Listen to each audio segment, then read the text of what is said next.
ಚಿಕ್ಕಬಳ್ಳಾಪುರ ನಗರ ಕಳೆದ 16 ತಿಂಗಳಲ್ಲಿ ಯಾವುದೇ ಅಭಿವೃದ್ಧಿಯನ್ನು ಕಾಣಲಿಲ್ಲ.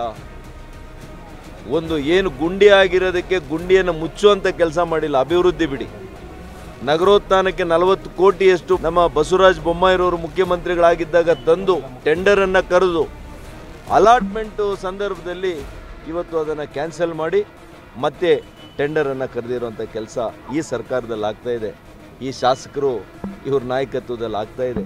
ಅವ್ರಿಗೆ ಅಭಿವೃದ್ಧಿ ಗೊತ್ತಿಲ್ಲ, ಅಭಿವೃದ್ಧಿ ಮಾಡುವಂಥ ಬದ್ಧತೆಯೂ ಇಲ್ಲ.